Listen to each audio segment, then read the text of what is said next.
Hi అండి. తోటకూర అయితే ఇగో పావుకిలో తీసుకున్నా. చింతకాయలు, మిరపకాయలు. ఇప్పుడు ఈ పావుకిలో నీళ్ళు లేకుండా కడుక్కోవాలి. తోటకూర మొత్తం నీళ్ళు లేకుండా వేసి గంజ వేసుకోవాలి. పావుకిలో తోటకూరకు ఇవి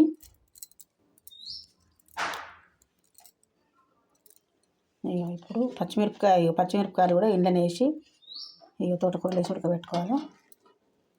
ఏంటంటే ఒక చేటాకు అవుతాయి అనుకో, పావుకిలోకి చేటాకు. మీరు కారం తక్కువ తింటే తక్కువ వేసుకోరి. కొత్తిమీర ఇంట్లోనే ఒక్క ఉల్లిగడ్డ ఇంట్లోనే వేసుకొని పోపు వేయకుండా ఉడకబెట్టుకోవాలి. ఇది పొయ్యిన పెట్టుకొని సిమ్లో పెట్టుకోవాలి. సిమ్లో పెట్టుకొని ఉడకాలి. సిమ్లో పెట్టుకోవాలి. ఓకేనా. ఇప్పుడు చింతకాయలు ఉన్నాయి కదా, చింతకాయలు ఈ రోట్లో వేసుకొని వీటిని ఇందులో లోపల గింజలు ఉంటాయి కదా, ఇవి లేకుండా తీసుకొని ఇట్లా మెత్తగా దంచుకోవాలి. దీన్ని పెద్ద రోలు ఉంటే నూరుకొని ఇట్లా వలుగుతాయి కదా, ఇవి పలిగినప్పుడు అందులో ఎత్తులు తీసుకోవాలి. లేకుంటే అంతా ఎవుటవుతుంది. ఇది మెత్తగా నూరుకోవాలి, పేస్ట్ లెక్క. ఇట్లా పలిగినాక ఇళ్ళకి గింజలు వేస్తాయి.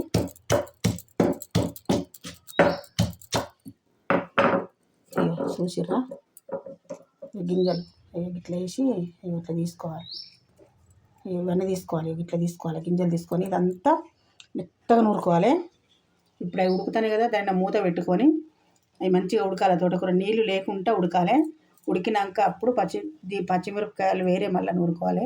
చేసుకునే విధానం మళ్ళీ చూపెడతా అండి. మన చింతకాయలు ఉన్నాయి కదా, ఇట్లా మెత్తగా నూరుకోవాలి. బరకు అనద్దు. మనం అందులో వెళ్ళిన గింజలు ఇవి తీసుకోకుంటే తోటకూర మంచిగా ఉండదు. ఇది ఎత్తుకోవాలి గిన్నెలకు. స్టవ్ ఆఫ్ చేసుకొని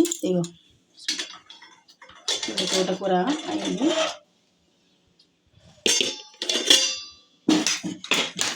తోటకూర ఉడికింది కదా, ఇంట్లో మిర్చి అన్నీ ఇట్లా వేరి చేసుకోవాలి.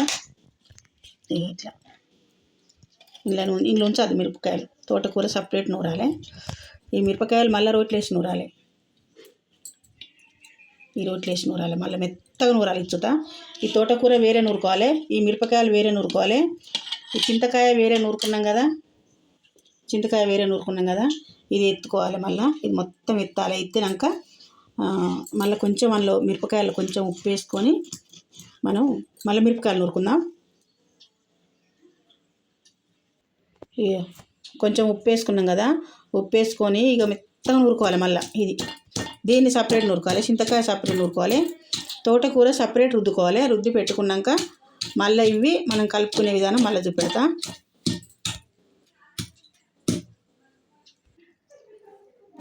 తోటకూర మనం ఇట్లా మెత్తగా రుబ్బుకున్నాం కదా, మెత్తగా రుబ్బుకున్నాం తోటకూర. అప్పుడు మనము కొంచెం ఉప్పు వేసుకోవాలి, రుచికి తగినంత ఉప్పు వేసుకున్నాక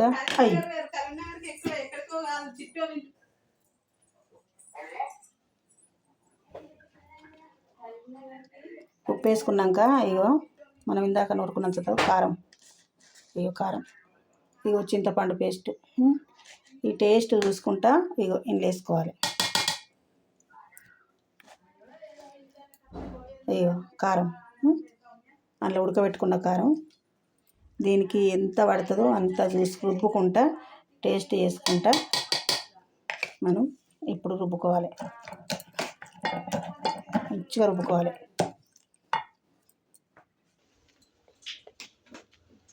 మనం రుద్దుకున్న తోటకూర మేము వేసినవి అన్నీ ఇట్లా సరిపోయినాయి. మొత్తం వేసిన మిరపకాయలు నూరుకొని వేసిన, చింతకాయలు నూరుకొని వేసిన. ఇప్పుడు మనం స్టవ్ ఆన్ చేసి పోపు పెట్టుకోవాలి.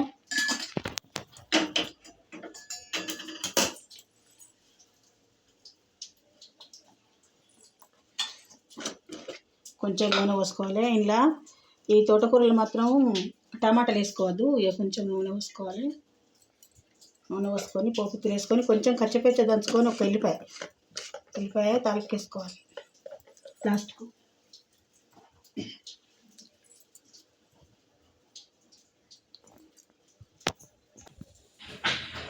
ఇగో మిరపకాయలు, ఆవాలు, జీలకర్ర ఇగో పోపు వేసుకోవాలి. పోపు వేసుకున్నాక అవి మంచిగా గోలినాక వెళ్ళిపోయాను కొంచెం.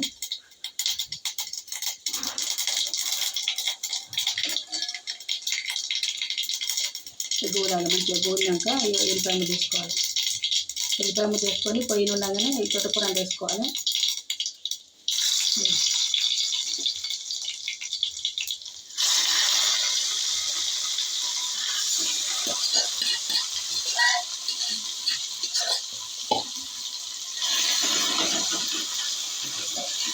తోటకూర బాగా సేపు ఉంచుకోవద్దు, అంతే ఇక బంద్ చేయాలి. ఇక స్టవ్ బంద్ చేసి దించుకోవాలి.